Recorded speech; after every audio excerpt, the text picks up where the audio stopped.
কোরবানি ঈদের মাসখানেক বাকি থাকলেও বাড়ছে সব ধরনের মশলার দাম, বাদ কেবল জিরা। পেঁয়াজ ও আদার দামও বাড়তি। বিক্রেতারা বলছেন বাজারে সংকট রয়েছে মুরগিরও।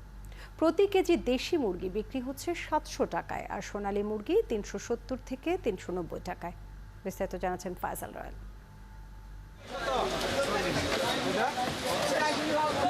সবকিছু এখন ট্রেন্ড মেনে চলে। নিত্যপণ্যের বাজারেও একই দশা।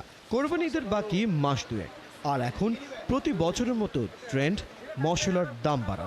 পাল্লা দিয়ে বাড়া শুরু হয়েছে রসুন ও আদার দামের।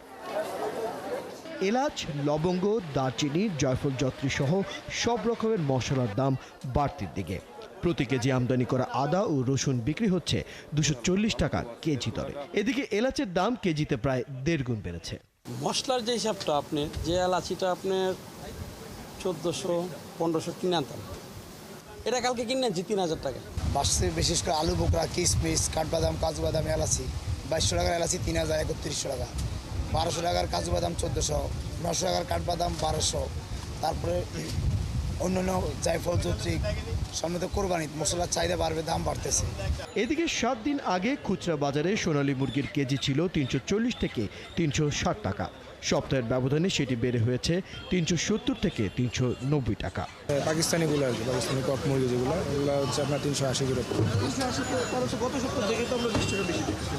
হ্যাঁ, 20 টাকা বেশি, আর অনেক জায়গায় মানে 390, 400 এরকম যাচ্ছে। সোনালি এক জায়গায় 390 চাই, এক জায়গায় 370 চাইছে, তো সেই 370 নিলাম। লেয়ার 330 করে চাইছে, 330 করে নিলাম। তবে বিক্রেতারা বলছেন সরবরাহ নেই, তাই দাম বেশি। অবশ্যই দাম বাড়ছে। আপনার গত সপ্তাহ ব্রয়লার ছিল আপনার 185-90 টাকা, পার কেজিতে পায় 20 টাকা 15 টাকা বাইরে গেছে। মাল শর্ট না, গরমের কারণে একটু দাম কম ছিল, মানে একটু আবহাওয়া খারাপ হইতে আছে, এই কারণে মুরগির দামটা একটু বাড়ছে। এদিকে সবজির বাজারে লম্বা সময় কম দামি পণ্য হিসেবে ছিল একমাত্র পেঁপের দাম। তবে গেল কয়েকদিনের চাহিদায় এর দামও ছুঁয়েছে 80 টাকা কেজি দরে। ফায়সাল রয়েল, 71, ঢাকা।